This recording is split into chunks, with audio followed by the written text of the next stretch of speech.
Hi all welcome to Shaz world. അപ്പോൾ നമുക്ക് bread വെച്ചിട്ട് നല്ല ഷവർമ ഒക്കെ കഴിക്കുന്ന ടേസ്റ്റിൽ നമുക്ക് കഴിക്കാൻ പറ്റുന്ന നല്ലൊരു സ്നാക്കിൻ്റെ റെസിപ്പി ആയിട്ടാണ്. അപ്പോൾ നമുക്കതെങ്ങനെ പ്രിപ്പയർ ചെയ്യാമെന്ന് അറിയാനായിട്ട് നേരെ നമ്മുടെ വീഡിയോയിലേക്ക് പോവാം.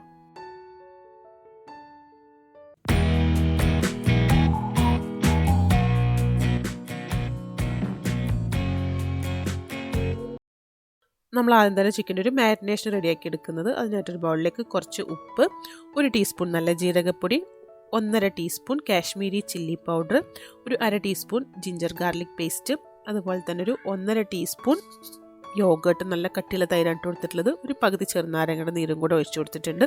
ഇനി ഇത് എല്ലാം കൂടെ നല്ല പോലെ ഒന്ന് മിക്സ് ചെയ്തെടുക്കണം.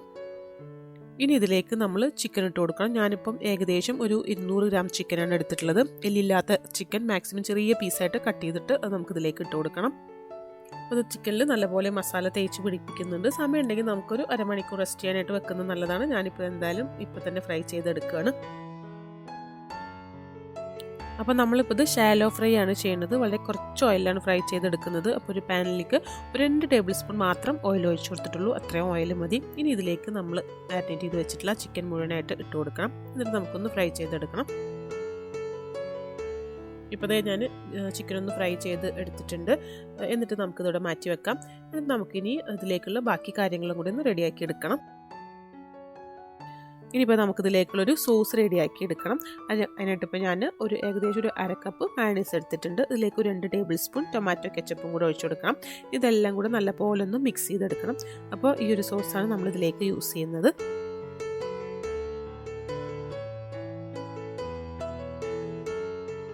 ഇനിയിപ്പോൾ നമുക്ക് ഇതിൻ്റെ ഫില്ലിംഗ് റെഡിയാക്കി എടുക്കാനായിട്ട് ഞാൻ ആദ്യം തന്നെ ഒരു ബൗളിലേക്ക് 2 ടേബിൾ സ്പൂൺ കാബേജ് ഒന്ന് ഗ്രേറ്റ് ചെയ്തെടുത്തിട്ടുണ്ട്. ഇനി ഇതിലേക്ക് ഒരു കുക്കുംബർ ഒന്ന് ഗ്രേറ്റ് ചെയ്തതാണ്. ഇത് നല്ല പോലെ ഒന്ന് പിഴിഞ്ഞെടുക്കണം. കാരണം കുക്കുംബറിൽ ധാരാളമായിട്ട് വെള്ളമുണ്ട്. അപ്പോൾ നമ്മൾ ഇത് ഗ്രേറ്റ് ചെയ്ത പാട് ഇട്ട് കൊടുത്തു കഴിഞ്ഞാൽ പിന്നെ അതിൻ്റെ ഫില്ലിങ്ങിൽ ഈ ഒരു മിക്സ് നല്ലപോലെ വെള്ളം ഊറി വരും. അപ്പോൾ അതില്ലാതിരിക്കാൻ വേണ്ടിയിട്ടാണ് കൈവച്ച് നല്ലപോലെ പിഴിഞ്ഞെടുത്തതിന് ശേഷം ഇതിലേക്ക് ഇട്ട് കൊടുക്കുന്നത്. അപ്പോൾ അതൊന്ന് കുറച്ച് ഞാനവിടെ മാറ്റി വെച്ചിട്ടുണ്ട്. ഇനി ഇതേ ക്യാരറ്റ് അത് ഗ്രേറ്റ് ചെയ്തതാണ്. അതും ഞാൻ കുറച്ചവിടെ മാറ്റി വെച്ചിട്ടുണ്ട്. ഒരു ചെറിയൊരു ക്യാരറ്റ് ഗ്രേറ്റ് ചെയ്തെടുത്തിട്ടുള്ളത്. ഇനി ഇതിലേക്ക് നമ്മൾ നേരത്തെ ഫ്രൈ ചെയ്ത് വെച്ചിട്ടുള്ള ചിക്കൻ മുഴുവനായിട്ട് ഇട്ട് കൊടുക്കാം. ക്യാരറ്റും കുക്കുംബറൊക്കെ മാറ്റി വെച്ചത് ലാസ്റ്റ് ഒന്ന് ഗാർണിഷ് ചെയ്യാൻ വേണ്ടിയിട്ടാണ്. ഇനി ഇതിലേക്ക് ഒരു 2-3 ടേബിൾ സ്പൂൺ മയോണൈസും കൂടെ ഇട്ട് കൊടുത്തതിന് ശേഷം നല്ല പോലെ ഒന്ന് മിക്സ് ചെയ്തെടുക്കണം. അപ്പോൾ ഇതിൻ്റെ ഫില്ലിങ് റെഡി ആയിട്ടുണ്ട്. അപ്പോൾ നമ്മളിത് ബ്രെഡ് വെച്ചാണ് ഈ ഒരു കേക്ക് ഉണ്ടാക്കുന്നത്. അതുപോലെ തന്നെ അതിൻ്റെ മേലെ ഐസിങ് ചെയ്യുന്നത് നമ്മൾ നേരത്തെ റെഡിയാക്കി വെച്ചിട്ടുള്ള ആ ഒരു സോസും വെച്ചിട്ടാണ്. അപ്പോൾ നമുക്ക് എങ്ങനെ റെഡിയാക്കി എടുക്കാൻ നോക്കാം. അപ്പോൾ ഞാൻ ആദ്യം തന്നെ ഒരു പരന്ന ഒരു പ്ലേറ്റ് എടുത്തിട്ടുണ്ട്. ഇതിൻ്റെ അടിയിൽ കുറച്ച് മയോണൈസ് ഒന്ന് സ്പ്രെഡ് ചെയ്ത് കൊടുത്തിട്ടുണ്ട്. നമ്മൾ ഈ ബ്രെഡ് വെച്ച് കൊടുക്കുമ്പോൾ അങ്ങോട്ടും ഇങ്ങോട്ടൊന്നും മൂവ് ചെയ്യാതിരിക്കാൻ വേണ്ടിയിട്ടാണ്, ഇങ്ങനെ സ്റ്റിക്ക് ചെയ്തിരിക്കാൻ വേണ്ടിയിട്ടാണ് ഈ ഒരു മയോണൈസ് തേച്ച് കൊടുത്തിട്ടുള്ളത്. അപ്പോൾ ബ്രെഡിൻ്റെ 4 സൈഡും കട്ട് ചെയ്തെടുത്തതിന് ശേഷം ഞാനിത് ഈ ഒരു പ്ലേറ്റിലേക്ക് 4 പീസ് വെച്ച് കൊടുത്തിട്ടുണ്ട്.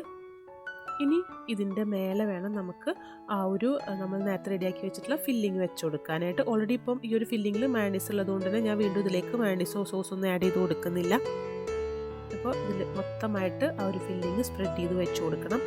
പിന്നെ ഇപ്പോൾ നമ്മുടെ വീഡിയോ കണ്ടുകൊണ്ടിരിക്കുന്ന ആരെങ്കിലും നമ്മുടെ ചാനൽ ഇതുവരെ സബ്സ്ക്രൈബ് ചെയ്തിട്ടില്ല എന്നുണ്ടെങ്കിൽ നിങ്ങളിപ്പോൾ സബ്സ്ക്രൈബ് ചെയ്യൂട്ടോ. അതുപോലെ തന്നെ നിങ്ങൾക്ക് നമ്മുടെ റെസിപ്പീസൊക്കെ ഇഷ്ടപ്പെടുകയാണെങ്കിൽ നിങ്ങളൊന്ന് ലൈക്ക് ചെയ്യുക, ഷെയർ ചെയ്യുക. നിങ്ങളുടെ അഭിപ്രായങ്ങളൊക്കെ നമ്മുടെ കമൻറ്റ് ബോക്സിലൊന്ന് എഴുതി അറിയിക്കുകയും കൂടി ചെയ്യാം. ഇപ്പോൾ ഞാൻ ഇതിലേക്ക് ഒരു ലെയർ നമ്മുടെ ആ ഒരു ഫില്ലിങ് മൊത്തമായിട്ട് വെച്ച് കൊടുത്തിട്ടുണ്ട്. നിങ്ങൾക്കിപ്പം ഇതിന് പകരം വേറെ വെജിറ്റബിൾസും കൂടെ ഇതിൽ ആഡ് ചെയ്യുന്നുണ്ടെങ്കിൽ ആഡ് ചെയ്ത് കൊടുക്കാം കേട്ടോ. ടൊമാറ്റോ വേണമെങ്കിൽ ഇട്ട് കൊടുക്കാം, ഒനിയൻ വേണമെങ്കിൽ ഇട്ട് കൊടുക്കാം.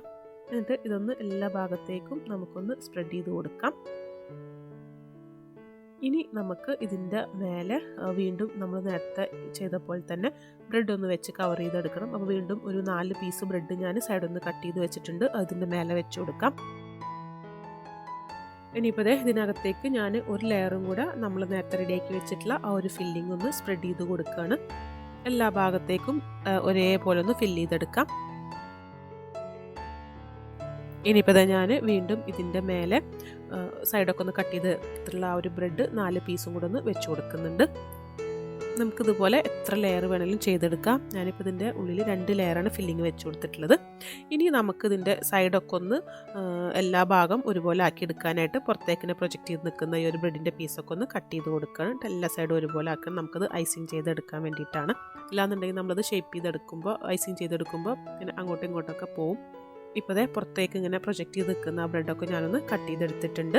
ഇത് നമ്മൾ നേരത്തെ റെഡിയാക്കി വെച്ചിട്ടുള്ള ആ ഒരു സോസ് ഉണ്ടല്ലോ, അത് ഇതിൻ്റെ സൈഡിലൊക്കെ നല്ലപോലെ ഒന്ന് തേച്ച് കൊടുക്കണം. നമ്മൾ സാധാരണ കേക്കിനൊക്കെ ഐസിംഗ് ഒക്കെ ചെയ്തെടുക്കുമല്ലോ, അതുപോലെ തന്നെ ചെയ്തെടുക്കുന്നത്. പിന്നെ ഇപ്പോൾ നമ്മൾ ഈ സോസ് റെഡിയാക്കി എടുത്തിട്ട് ഈ ഒരു ഫില്ലിങ് ഒക്കെ സെറ്റ് ചെയ്തെടുക്കുന്നത് വരെ ഫ്രിഡ്ജിൽ വെക്കുന്നതാണ് നല്ലത്. ഞാനിപ്പോൾ ഇത് ഫ്രിഡ്ജിലാണ് വെച്ചിട്ടുണ്ടായിരുന്നത്. അപ്പോൾ അത് ഒന്നും കൂടെ ആ ഒരു സോസൊക്കെ ഒന്ന് തിക്കായിട്ട് വരും. അപ്പോൾ അതുകൊണ്ട് തന്നെ നമുക്കത് പെട്ടെന്ന് ഇതിലേക്ക് തേച്ച് പിടിപ്പിക്കാനായിട്ട് പറ്റും. അപ്പോൾ ഇതിൻ്റെ സൈഡിലൊക്കെ ആദ്യം തന്നെ നല്ല പോലെ ഒന്ന് ഈ ഒരു നമ്മൾ റെഡിയാക്കിയിട്ടുള്ള സോസ് ഒന്ന് തേച്ച് കൊടുക്കുന്നുണ്ട്. അപ്പോൾ ഞാനിതിൻ്റെ 4 സൈഡിലും ഈ ഒരു സോസ് ഒന്ന് സ്പ്രെഡ് ചെയ്തെടുത്തിട്ടുണ്ട്. ഇനി നമുക്ക് ഇതിൻ്റെ മേലെയും കൂടെ ഇതുപോലെ തന്നെ സോസും തേച്ച് കൊടുക്കണം.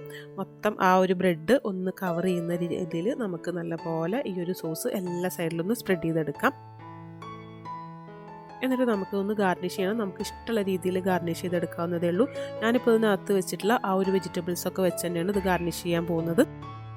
അപ്പോൾ ഇതിൻ്റെ താഴെ നമ്മൾ നേരത്തെ ഗ്രേറ്റ് ചെയ്ത് പിഴിഞ്ഞെടുത്തിട്ടുള്ള ആ ഒരു കുക്കുമ്പർ ഉണ്ടല്ലോ, അത് അങ്ങനെ സ്പ്രെഡ് ചെയ്ത് കൊടുക്കുകയാണ്. അപ്പോൾ ഇങ്ങനെ തന്നെ വേണമെന്നൊന്നുമില്ല, നിങ്ങളുടെ ഐഡിയ അനുസരിച്ച് നിങ്ങൾക്ക് ഇത് എങ്ങനെ വേണമെങ്കിലും ഗാർണിഷ് ചെയ്തെടുക്കാവുന്നതേ ഉള്ളൂ. അപ്പോൾ ഒന്ന് കളർഫുൾ ആക്കാൻ വേണ്ടിയിട്ട് ഞാൻ പച്ചയും ആ ഒരു ചുവപ്പും കളറൊക്കെ കിട്ടുമല്ലോ, ഓറഞ്ച് കളറൊക്കെ കിട്ടുമല്ലോ, അതിന് വേണ്ടിയിട്ട് ഞാൻ ഇപ്പോൾ ക്യാരറ്റും അതുപോലെ കുക്കുമ്പറൊക്കെ ആണ് വെച്ചിട്ടുള്ളത്. അപ്പോൾ ഇതിൻ്റെ സൈഡിലൊക്കെ ഈ ഒരു കുക്കുമ്പർ 4 സൈഡിലും വെച്ച് കൊടുത്തിട്ടുണ്ട്. അതുപോലെ തന്നെ ഈ ഒരു മേലത്തെ സൈഡിലും ഇതുപോലെ തന്നെ കുക്കുമ്പർ തന്നെയാണ് വെച്ച് കൊടുത്തിട്ടുള്ളത്. ഇനി ഇതിൻ്റെ കോർണറിലൊക്കെ ആയിട്ട് ഞാൻ കുറച്ച് ക്യാരറ്റ് ഗ്രേറ്റ് ചെയ്തും കൂടി വെച്ച് കൊടുക്കുന്നുണ്ട്.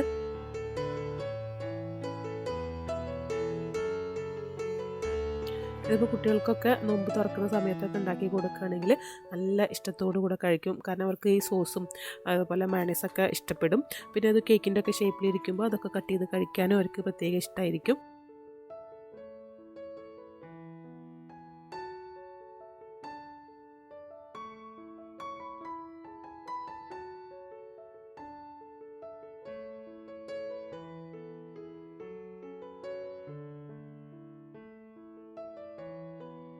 അപ്പോൾ ഷവർമ്മയുടെ ഒക്കെ ടേസ്റ്റ് വരുന്ന നല്ലൊരു ചിക്കൻ കേക്ക് ഇവിടെ റെഡി ആയിട്ടുണ്ട്. നമുക്കൊന്ന് കട്ട് ചെയ്ത് നോക്കാം. അതിൻ്റെ പുറത്ത് ആ ഒരു ഭയങ്കര സോസി ആയിട്ടുള്ള ആ ഒരു ഭാഗവും അതുപോലത്തെ ഉള്ളിലത്തെ ഷവർമ്മയുടെ ടേസ്റ്റൊക്കെ വരുന്ന ആ ഒരു ചിക്കനും എല്ലാം കൂടെ നല്ലൊരു ടേസ്റ്റാണ്. അപ്പോൾ നിങ്ങൾ എന്തായാലും ട്രൈ ചെയ്ത് നോക്കുക. എന്നിട്ട് നിങ്ങൾക്ക് ഇഷ്ടപ്പെട്ടാലും നിങ്ങൾക്ക് ഇഷ്ടപ്പെട്ടില്ലെങ്കിലും നിങ്ങളുടെ അഭിപ്രായങ്ങൾ നമ്മുടെ കമൻറ്റ് ബോക്സിലൂടെ ഒന്ന് എഴുതി അറിയിക്കുക. അപ്പോൾ നമുക്കിനി ഇതുപോലെ അടുത്ത നല്ല റെസിപ്പിയൊക്കെ ആയിട്ട് വീണ്ടും കാണാൻ. അതുവരേക്കും ബൈ.